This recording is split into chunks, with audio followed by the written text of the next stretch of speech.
সালাম আলাইকুম। আমাদের আজকের যে ব্যাংক সেটা হচ্ছে ইসলামী ব্যাংক।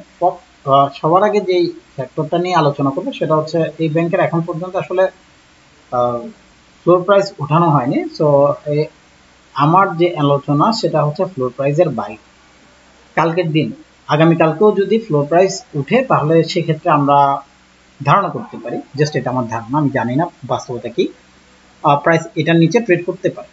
ঠিক আছে, অর্থাৎ আমাদের যে রানিং প্রাইসটা ছিল, এটাকে কি বলে, ফ্লোর প্রাইসে 32 টাকা 64 পয়সা, তার নিচেও প্রাইস ট্রেড করতে পারে। এখন যদি ট্রেড করে সেটা এক হিসাব, আর যদি ট্রেড না করে সেক্ষেত্রে যতদিন ফ্লোর উঠতেছে না ততক্ষণ পর্যন্ত আসলে আমার অবজারভেশন কি সেটা নিয়ে আলোচনা করবো।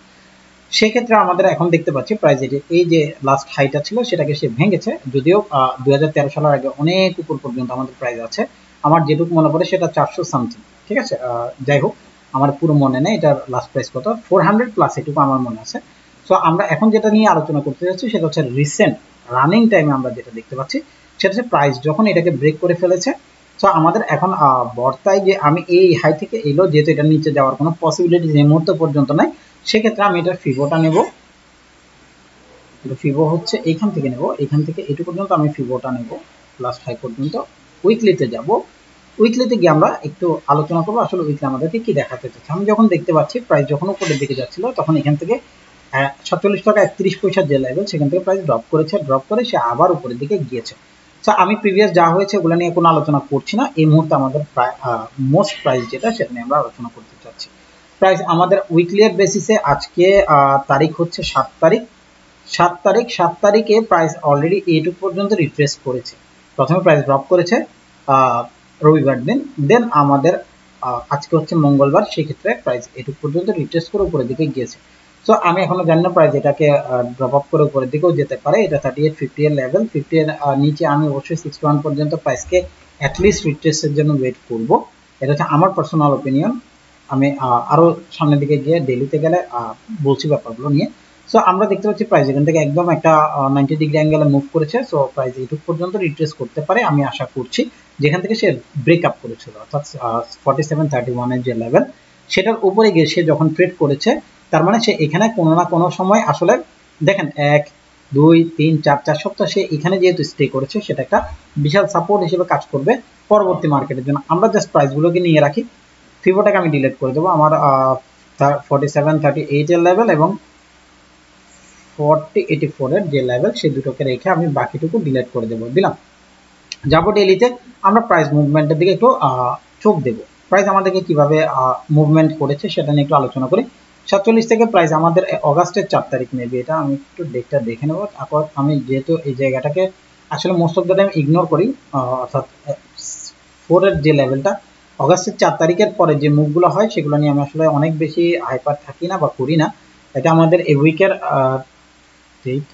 সানডে, এটা আমাদের প্রথম ড্রপ ছিল। আজকের দিনে সে 6 তারিখে সে ড্রপ করে দেন বাই করেছে। যাই হোক, এটা নিয়ে এই মুহূর্তে আলোচনা নেই। আমি আজ এই সিনারিওতে আমরা যদি দেখি, প্রাইস যখন এটাকে ব্রেক করেছে এটুকু পর্যন্ত সে রিট্রেস করার জন্য আমি এখানে কোনো রেড ক্যান্ডেল আমি পাচ্ছি না। সো এখানে আমার কোনো সাপোর্টিভ কোনো লেভেলের জন্য আমি এটাকে দেখছি না, শুধু ব্রেকিং এর জন্য আমি এই প্রাইসটাকে এই মুহূর্তের জন্য আসলে মেজর হিসেবে নেব, সেটা হচ্ছে 4549 বা এর লেভেল, যেটা এই লেভেলটাকে আমি নেব। আমি একটু বড় করে দিই, এটা হচ্ছে আমার ফার্স্ট সাপোর্ট হিসেবে কাজ করবে। এটা হচ্ছে 4530 থেকে 4660 এর যে লেভেল সে এখানে আসবে, এখান থেকে এসে সে উঠতে পারে। আদারওয়াইজ আমাদের যে 4080 এর যে লেভেল, এটা আমাদের মেজরলি কাজ করার পসিবিলিটি রাখে নেক্সট কিছুদিন পরে। তবে আমি ততক্ষণ পর্যন্ত কোনো রকমের অ্যাকশনে যেমন যাই হয়ে যাক, এটা শুধু যদি ব্রেক করে নিউ প্রাইস হিসেবে যদি সে এটাকে ব্রেক করে, সেক্ষেত্রে আমার অবজারভেশন চেঞ্জ হবে। তার আগ পর্যন্ত প্রাইস যতক্ষণ পর্যন্ত আসলে এখানে ঢুকছে না, অর্থাৎ এই প্রাইসের নিচে আসছে না 47 টাকা 38 পয়সার নিচে, ততক্ষণ পর্যন্ত আমি আসলে মার্কেটে কোনো রকমের বাই বাই এসের থিঙ্কিং করছি না। করতেই পারে, মার্কেট বাইয়ের মার্কেট বায়ার আছে, সেলার আছে, সে বাই এবং সেল করে। তো আমি পার্সোনালি মার্কেটকে দেখি যে প্রাইস যেহেতু সেটা 90 ডিগ্রিতে আপ হয়েছে, সে 90 ডিগ্রিতেই ড্রপ করবে, 90 ডিগ্রি না হলে 75 ডিগ্রিতে সে ড্রপ করবে, আমি এমনটাই আশা করি। সে এটুক পর্যন্ত আসুক, আসার পরে যদি কোনো রকমের ডাব্লিউ প্যাটার্ন বা মার্কেটে আমাকে রেঞ্জ ক্রিয়েট করে দেয়, সেক্ষেত্রে আমি চিন্তা করব যে মার্কেট হয়তো কিছুটা রেঞ্জ করেছে বা মার্কেটে নতুন করে আসলে সেল বায়াস বলেন বাই বায়াস বলেন যেটাই বলেন সেটা আমাদেরকে সেই ক্যান্ডেলের প্যাটার্ন অনুযায়ী আমরা সিদ্ধান্ত নেব সে আমাদেরকে আসলে কি করতে যাচ্ছে। অবশ্যই আমরা বাই বায়াসের জন্য থিঙ্কিং করব, অবশ্যই বাই বায়াসের থিঙ্কিং করতে হবে, নাহলে মার্কেট চলবে কিভাবে। মার্কেটে বাই করতে হলে মার্কেটে আসলে সেই বায়াসটা ক্রিয়েট হতে হবে, মার্কেট এখানে যাবে, যাওয়ার পরে সে রিট্রেস করে এইটুকু পর্যন্ত আসবে এমনটা আমি আশা করছি।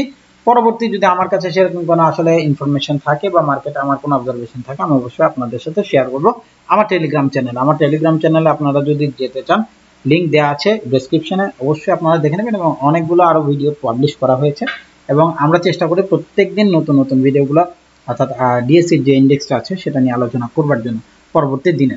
Thank you.